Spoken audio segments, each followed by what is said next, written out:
ನಮಸ್ಕಾರ ವೀಕ್ಷಕರೇ, ಶ್ರೀಗರಿ ವಾರ್ತೆಗರಿಗೆ ಸ್ವಾಗತ. ನಾನು ನಿಮ್ಮ ಗ್ರಹೇಶ್ವರ ಗಾರ್ಡಿಗೇಂದ್ರ. ಮೊನ್ನೆ ನಡೆದಂಥ ಆ ಬಲೂನ್ ಪ್ರಕರಣ ಏನಿದೆ, ಸಾವು ನೋವುಗಳೇನಾಗಿದೆ, ಸರ್ಕಾರ ಭಾಳ ಹಗುರವಾಗಿ ತಗೊಳ್ಳುವಂಥ ಕೆಲಸವನ್ನು ಮಾಡ್ತಾ ಇದೆ. ಅದು ಅಲ್ಲ, ಅವರು ಸಂಪೂರ್ಣವಾಗಿ ಸಲಹೆಗಳನ್ನು ಸಹ ಕೊಟ್ಟಿದ್ದಾರೆ. ಒಂದು ಪ್ಯಾಲೇಸ್ ರಕ್ಷಣೆ ನಿಜ ಆಗಲೇಬೇಕು. ಯಾಕಂದರೆ ಇವತ್ತಿನ ಪರಿಸ್ಥಿತಿಯನ್ನು ನೋಡಿದ್ರೆ ಪ್ಯಾಲೇಸ್ ರಕ್ಷಣೆ ಆಗಲೇಬೇಕು. ಮೈಸೂರಿಗೆ ಪ್ಯಾಲೇಸ್ ಅಂತಕ್ಕಂಥ ಒಂದು ವಿಚಾರವೇ ಇವತ್ತು ಮೈಸೂರಿನ ಒಂದು ಸಾಂಸ್ಕೃತಿಕ ಹಿನ್ನೆಲೆ. ಆ ಹಿನ್ನೆಲೆ ಸಾರ್ವಜನಿಕರು ಟೂರಿಸಮಲ್ಲಿ ಬರ್ತಾ ಇರ್ತಕ್ಕಂಥದ್ದು ಸಹ ಆ ಹಿನ್ನೆಲೆಯಲ್ಲೇ ಬರ್ತಾ ಇದ್ದಾರೆ. ಒಂದು ಚಾಮುಂಡೇಶ್ವರಿ ಬೆಟ್ಟ, ಇನ್ನೊಂದು ಅರಮನೆ, ಪಕ್ಕದಲ್ಲಿರ್ತಕ್ಕಂಥ KRS, ಅದ್ರ ಪಕ್ಕದಲ್ಲಿರ್ತಕ್ಕಂಥ ನಂಜುಂಡೇಶ್ವರ, ಇದೆಲ್ಲವನ್ನ ಗುರುತೇ ಟೂರಿಸಮನ್ನು ನಾವು ಇಂಪ್ರೂವ್ ಮಾಡ್ತಾ ಇರುವಂಥದ್ದು. ಒಂದು ಸರ್ಕಾರ ಎಲ್ಲರ ಗಮನ ಸೆಳೆದಿರ್ತಕ್ಕಂಥದ್ದು ಅದು. ಅದು ಟೂರಿಸಮ್ನ ನೋಡೋಕೆ ಬರ್ತಾರೆ ಬೇರೆ ಬೇರೆ ಬೇರೆ ರಾಜ್ಯಗಳಿಂದ, ಬೇರೆ ಬೇರೆ ದೇಶಗಳಿಂದ, ದೇಶ ವಿದೇಶಗಳಿಂದ ಬರ್ತಾರೆ.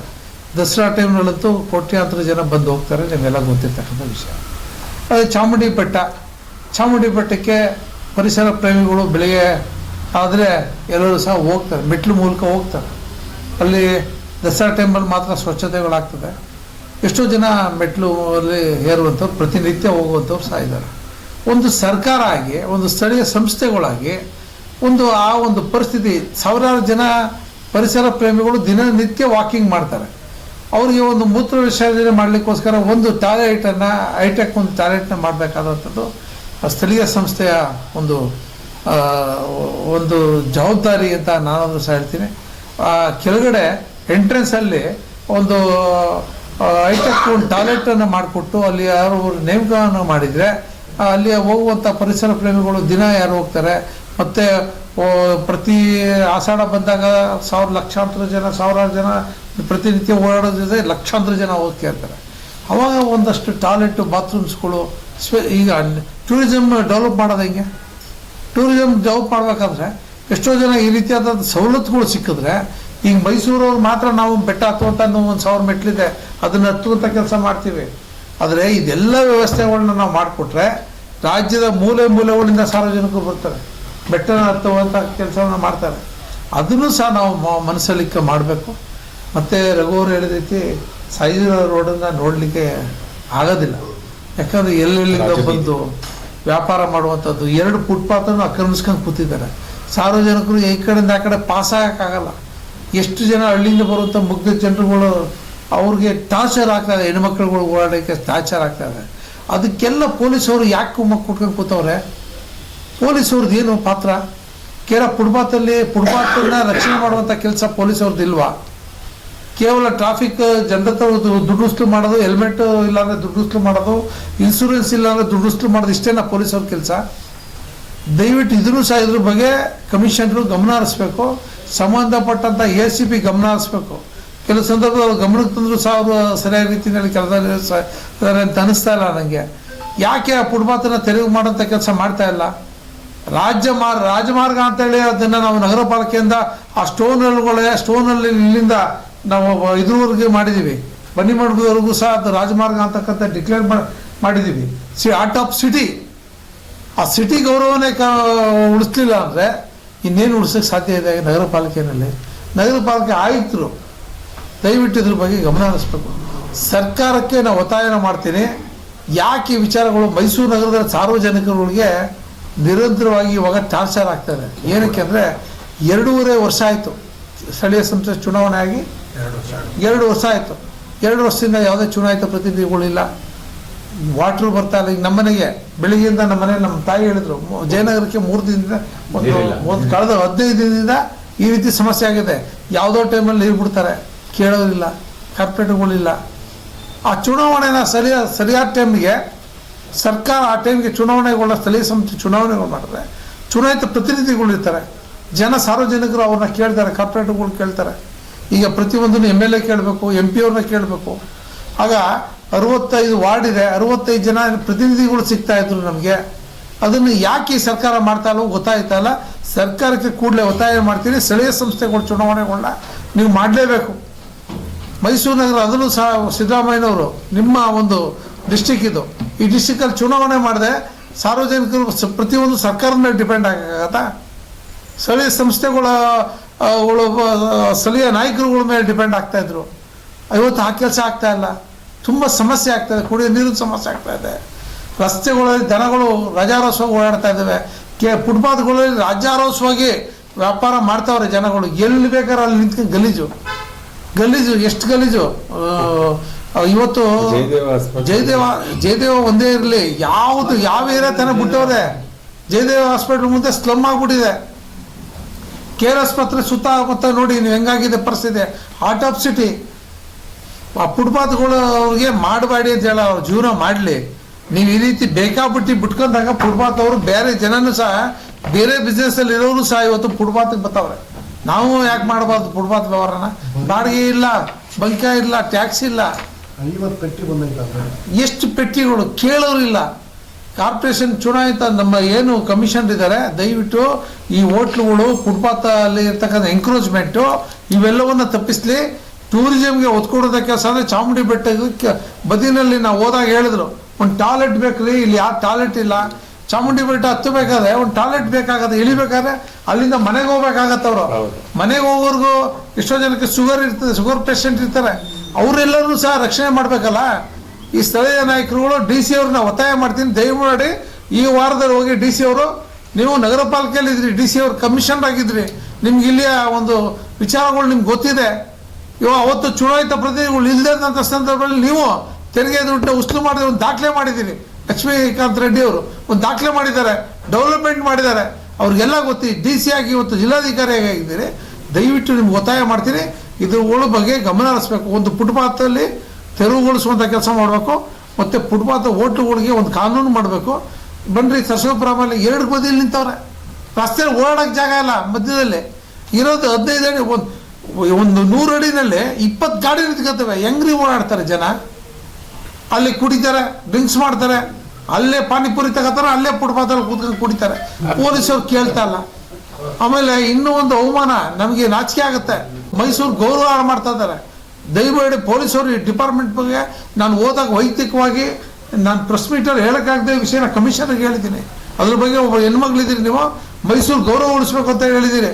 ಆ ಗೌರವ ಉಳಿಸುವಂಥ ಕೆಲಸನ ಸಿಟಿ ಸರೌಂಡಿಂಗಲ್ಲಿ ಯಾರು ಒಂದು ಇದು ನೋಡಿರಿ, ಆ ಬಸ್ ಸ್ಟ್ಯಾಂಡ್ ಹಿಂದ್ಗಡೆ ಒಂದು ಹಿಡಿದಾಡಿದ್ರೆ ರೆಡ್ ಸ್ಟ್ರೀಟ್ ಅಂತ ಬರ್ತದೆ. ರೆಡ್ ಸ್ಟ್ರೀಟ್ ನೀವು ಹೊಡೀರಿ, ಈಗ ಬರ್ತದೆ. ಆ ಬಸ್ ಸ್ಟ್ಯಾಂಡ್ ಹಿಂದ್ಗಡೆ ಇರ್ತಕ್ಕಂಥ ರಸ್ತೆ ಹೊಡೆದ್ರೆ ರೆಡ್ ಸ್ಟ್ರೀಟ್ ಅಂತ ಬರ್ತದೆ. ಮೈಸೂರಿನ ಮಹಾರಾಜರು ಆಳಿದಂಥ ಒಂದು ಊರು, ಗೌರವ ಹೋಗುತ್ತೆ. ದಯಮಾಡಿ ಪೊಲೀಸ್ ಡಿಪಾರ್ಟ್ಮೆಂಟ್ ಅವರು ಸ್ಥಳೀಯವಾಗಿ ನೀವು ಅದನ್ನು ಆಡಳಿತವನ್ನು ಚುರುಕುಗೊಳಿಸ್ಬೇಕು. ನೀವು ಮೊನ್ನೆ ಹೇಳಿದ್ದೀರಿ, ಸಂತೋಷ.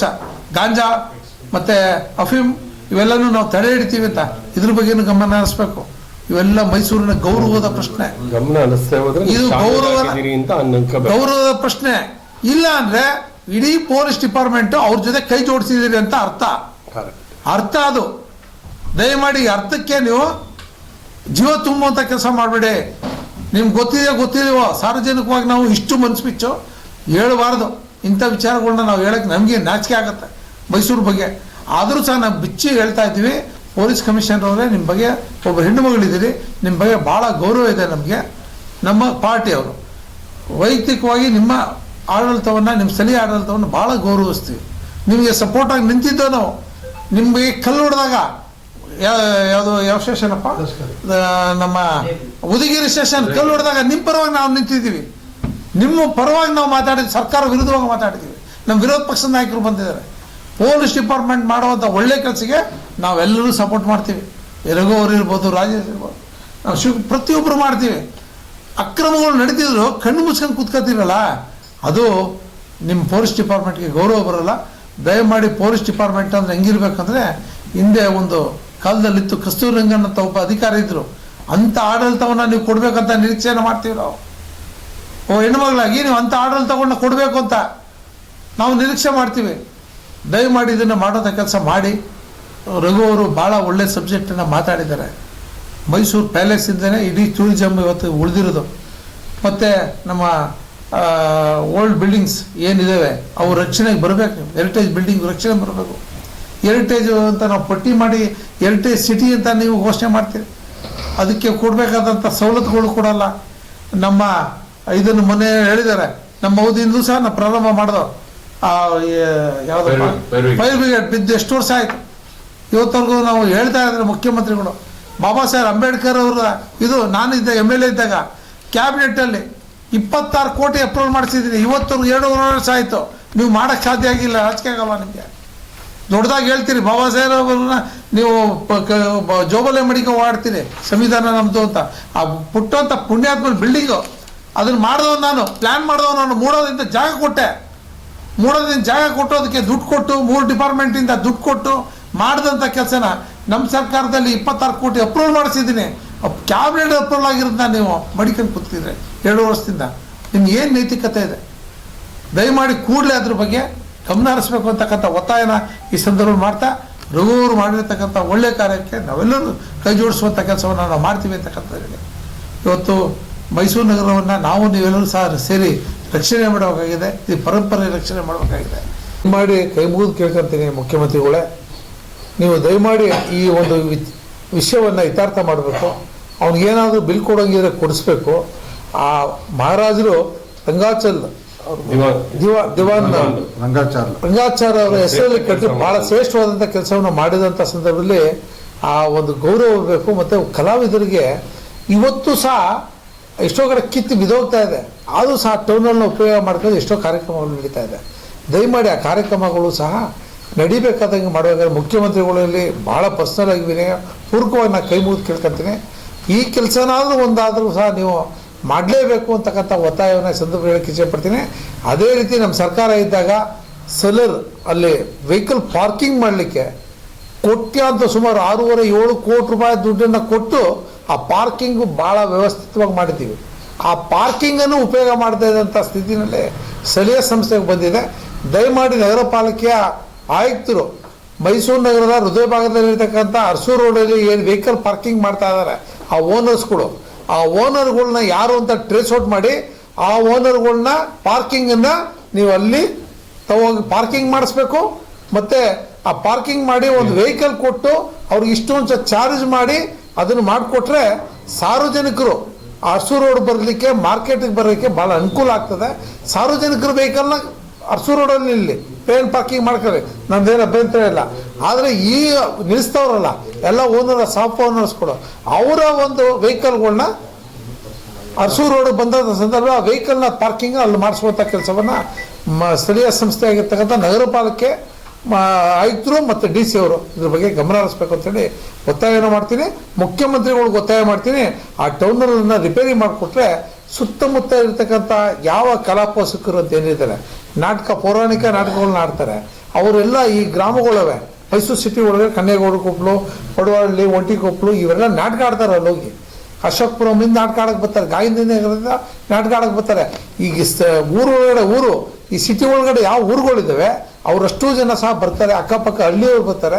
ದಯಮಾಡಿ ವ್ಯವಸ್ಥಿತವಾಗಿ ಆ ಒಂದು ಟೌನನ್ನು ರೆಡಿ ಮಾಡಿಸುವಂಥ ಕೆಲಸವನ್ನು ಕೂಡಲೇ ಮಾಡಬೇಕಂತೇಳಿ ಒತ್ತಾಯ ಮಾಡ್ತೀನಿ. ನಿಮ್ಮ ಮೂಲಕ ಒಂದೆರಡು ಸಂಗತಿಗಳನ್ನು ಮಾತ್ರ ನಾನು ನಿಮ್ಮ ಮುಂದೆ ಇಡುವಂಥ ಕೆಲಸವನ್ನು ಮಾಡ್ತೀನಿ. ಮೈಸೂರು ಪಾರಂಪರಿಕ ನಗರಿ, ಸಾಂಸ್ಕೃತಿಕ ನಗರಿ, ಅರಮನೆಗಳ ನಗರಿ, ಯೋಗ ನಗರಿ, ಈ ರೀತಿಯಾದಂಥ ಬಿರುದನ್ನು ಹೊಂದಿರತಕ್ಕಂಥ ವಿಶ್ವವಿಖ್ಯಾತ ಮೈಸೂರು ನಗರದಲ್ಲಿ ಮೈಸೂರಿಗೆ ಬರುವಂಥ ಸಂದರ್ಭದಲ್ಲಿ ಏನು ಟೋಲ್ಗೇಟ್ಗಳಲ್ಲಿ ಮೈಸೂರು ಪಾರಂಪರಿಕ ನಗರಕ್ಕೆ ಸ್ವಾಗತ ಸುಸ್ವಾಗತ ಅಂತಕ್ಕಂಥ ಕಮಾನನ್ನು ನಾವು ಹಾಕ್ಕೊಂಡಿದ್ದೀವಿ. ಇವತ್ತು ಎಲ್ಲೋ ಒಂದು ಕಡೆ ಪಾರಂಪರಿಕ ಕಟ್ಟಡಗಳು ನಶಿಸಿ ಹೋಗ್ತಾ ಇರ್ತಕ್ಕಂಥದ್ದನ್ನು ನಾವು ನೋಡ್ತಾ ಇದ್ದೀವಿ.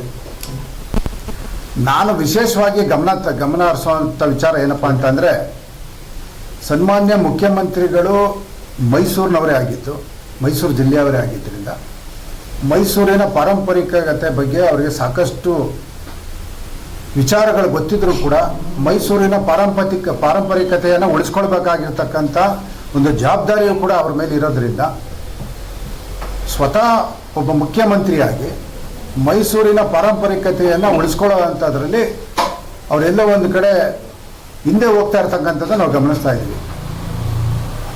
ಇವತ್ತು ಅರಮನೆಯ ಕಟ್ಟಡದ ಬಗ್ಗೆನೂ ಕೂಡ ಈಗಾಗಲೇ ಸಾಕಷ್ಟು ಮಾತಾಡಿದ್ದಾರೆ. ಆದರೆ ಒಂದೆರಡು ಸಂಗತಿ ಹೇಳ್ತೀನಿ ನಾನು. ಸ್ವತಃ ಮುಖ್ಯಮಂತ್ರಿಗಳು ಓದಿರ್ತಕ್ಕಂತಹ ಏನು ಯುವರಾಜ ಕಾಲೇಜ್ ಇದೆ, ಆ ಕಾಲೇಜಿಗೆ 150 ವರ್ಷಕ್ಕೂ ಹೆಚ್ಚು, 160 ವರ್ಷ ಆಗಿದೆ ಈಗಾಗಲೇ ಅದಕ್ಕೆ ಇತಿಹಾಸ ಇರ್ತಕ್ಕಂಥದ್ದು.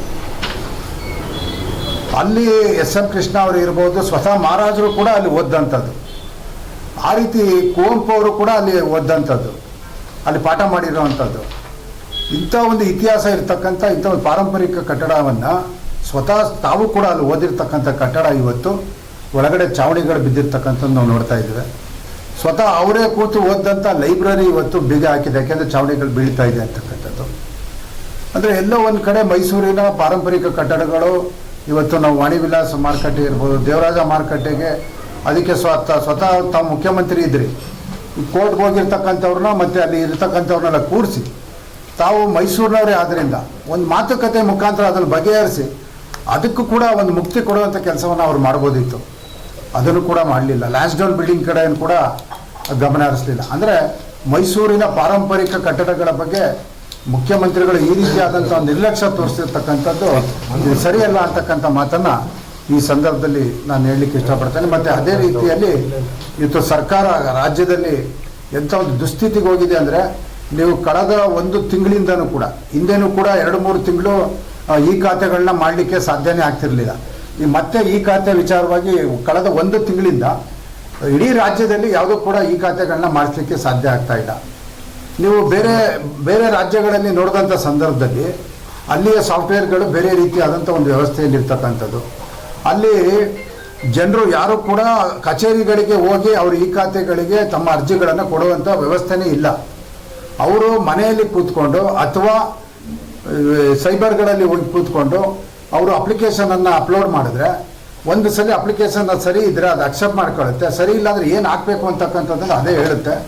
ಒಂದು ಸಲ ಅಕ್ಸೆಪ್ಟ್ ಆದ ತಕ್ಷಣವೇ ಈ ಖಾತೆಯನ್ನು ಒಂದು ವಾರದೊಳಗೆ ಅಥವಾ ಒಂದು 2-3 ದಿವಸದೊಳಗೆ ಅವರು ಅವ್ರ ಮನೆಯಲ್ಲೇ ಫೀಸನ್ನು ಕಟ್ಟಿ ಈ ಖಾತೆಯನ್ನು ಪಡೆಯುವಂತಹ ಒಂದು ವ್ಯವಸ್ಥೆ ತೆಲಂಗಾಣದಲ್ಲಿದೆ, ಮುಂಬೈನಲ್ಲಿದೆ, ದೆಹಲಿಯಲ್ಲಿದೆ. ಇವ್ರದ್ದೇ ಜೊತೆಯಲ್ಲಿ ಆಡಳಿತ ಮಾಡ್ತಿರ್ತಕ್ಕಂಥ ತಮಿಳುನಾಡಲ್ಲೂ ಕೂಡ ಈ ರೀತಿಯಾದಂಥ ಒಂದು ವ್ಯವಸ್ಥೆ ಇರ್ತಕ್ಕಂಥದ್ದು, ಗುಜರಾತಲ್ಲಿದೆ. ಇಲ್ಲೆಲ್ಲವೂ ಕೂಡ ಇದ್ದರೆ ಕರ್ನಾಟಕದಲ್ಲಿ ಯಾಕೆ ಈ ರೀತಿಯಾದಂಥ ಒಂದು ಅವ್ಯವಸ್ಥೆ ಇದೆ ಅಂತಕ್ಕಂಥದ್ದನ್ನು ತಾವು ನೋಡ್ಬೋದು. ಅಂದರೆ ಸರ್ಕಾರ ಸಂಪೂರ್ಣವಾಗಿ ಎಲ್ಲ ರೀತಿಯಲ್ಲೂ ಆಡಳಿತದಲ್ಲಿ ವಿಫಲವಾಗಿರ್ತಕ್ಕಂಥದ್ದಲ್ಲಿ ಜನರು ಇವತ್ತು ಪರಿತಪಿಸ್ತಾ ಇದ್ದಾರೆ. ಒಂದು ಖಾತೆಗೆ ಹೋದರೆ ಖಾತೆ ಮಾಡ್ಕೊಳ್ಳಿಕ್ಕೆ ಆಗ್ತಾ ಇಲ್ಲ, ಒಂದು ಕಂದಾಯ ಕಟ್ಟಕ್ಕೆ ಆಗ್ತಾ ಇಲ್ಲ. ಇಂಥ ಒಂದು ದುಸ್ಥಿತಿಲಿ ಇವತ್ತು ಮೈಸೂರಿನ ಜನರು ಹೊಡೆದಾಡ್ತಾ ಇದ್ದಾರೆ. ಇದರ ಬಗ್ಗೆ ಸರ್ಕಾರನ ಗಮನ ಹರಿಸಬೇಕು. ಮೈಸೂರಿನ ಮಹಾನಗರ ಪಾಲಿಕೆ ಬಗ್ಗೆನೂ ಕೂಡ ಈಗ ಸಾಕಷ್ಟು ವಿಚಾರಗಳನ್ನು ಅಧ್ಯಕ್ಷರು ತಿಳಿಸಿದ್ದಾರೆ. ಇವತ್ತು ಎಲ್ಲೋ ಒಂದು ಕಡೆ ಮೈಸೂರು ಮಹಾನಗರ ಪಾಲಿಕೆ ಸಂಪೂರ್ಣವಾಗಿ ವಿಫಲವಾಗಿರ್ತಕ್ಕಂಥದ್ದು ನಾವು ನೋಡ್ತಾ ಇದ್ದೇವೆ. ಮಹಾನಗರ ಪಾಲಿಕೆಯಲ್ಲಿ ಅವರು ಹಣವನ್ನು ಟ್ಯಾಕ್ಸನ್ನು ಕಟ್ಟಲಿಕ್ಕೆ ಹೋದರೂ ಕೂಡ ಅವರಿಗೆ ಟ್ಯಾಕ್ಸ್ ಕಟ್ಟಲಿಕ್ಕೆ ಸಮಸ್ಯೆ ಆಗ್ತಿರ್ತಕ್ಕಂಥದ್ದು ನಾವು ನೋಡ್ತಾ ಇದ್ದೇವೆ. ಈ ರೀತಿ ಹಲವಾರು ಸಮಸ್ಯೆಗಳು ಮೈಸೂರು ಮಹಾನಗರ ಪಾಲಿಕೆಯಲ್ಲಿ ಸ್ವಚ್ಛತೆಯಿಂದ ಹಿಡಿದು ಪ್ರತಿಯೊಂದು ವಿಷಯಗಳಲ್ಲೂ ಕೂಡ ಇವತ್ತು ಒಂದು ಈ ಖಾತೆಯನ್ನು ಮಾಡಿಸ್ಬೇಕು ಅಂದರೆ ಅಲ್ಲಿ ಸಾವಿರಾರು ರೂಪಾಯಿ ಹಣವನ್ನು ಕೊಡಬೇಕಾದಂಥ ಅನಿವಾರ್ಯತೆ ಜನರ ಮುಂದೆ ಇರ್ತಕ್ಕಂಥದ್ದು. ಈ ರೀತಿ ಹಲವಾರು ನ್ಯೂನ್ಯತೆಗಳು ಸರ್ಕಾರದ ಈ ಕಾಂಗ್ರೆಸ್ ಸರ್ಕಾರದ ಬಂದ ಮೇಲೆ ಜನರು ಇವತ್ತು ಸಣ್ಣ ಪುಟ್ಟ ಕೆಲಸ ಕಾರ್ಯಗಳಿಗೂ ಕೂಡ ಒಂದು ಪರಿತಪಿಸುವಂಥ ಕೆಲಸ ಇವತ್ತು ನಿರ್ಮಾಣವಾಗಿದೆ. ಇದರಿಂದ ಕಾಂಗ್ರೆಸ್ಸನ್ನು ಕಿತ್ತೋಗಿರುವಂಥ ಕೆಲಸಗಳನ್ನು ಮುಂದಿನ ದಿನಗಳಲ್ಲಿ ಜನರು ಮಾಡ್ತಾರೆ ಅಂತಕ್ಕಂಥ ವಿಚಾರ ಈ ಸಂದರ್ಭದಲ್ಲಿ. ಮತ್ತೆ ಮುಂದಿನ ವಾರ್ತೆಗರಿಯಲ್ಲಿ ಭೇಟಿಯಾಗೋಣ. ಶ್ರೀಗರಿ, ನಿಮ್ಮ ಮನದಾಳದ ಗರಿ. ನಮಸ್ಕಾರ. ಶ್ರೀಗರಿ, ನಿಮ್ಮ ಮನದಾಳದ ಗರಿ. ಶ್ರೀಗರಿ, ನಿಮ್ಮ ಭಾವನೆಗಳ ಗರಿ. ಶ್ರೀಗರಿ, ನಾಡಿನ ಹೆಮ್ಮೆಯ ಗರಿ. ಮನಗಳ ಗರಿದು ಶ್ರೀಗರಿ, ತನುಮನ ಧನಗಳ ಗರಿದು ಶ್ರೀಗರಿ, ವಿಶ್ವದ ದೇಶದ ನಾಡಿನ ಗರಿದು ಶ್ರೀಗರಿ. ಶ್ರೀಗರಿ ಶ್ರೀಗರಿ ಶ್ರೀಗರಿ ಶ್ರೀಗರಿ ಶ್ರೀಗರಿ, ನಿಮ್ಮ ಮನದಾಳದ ಗರಿ.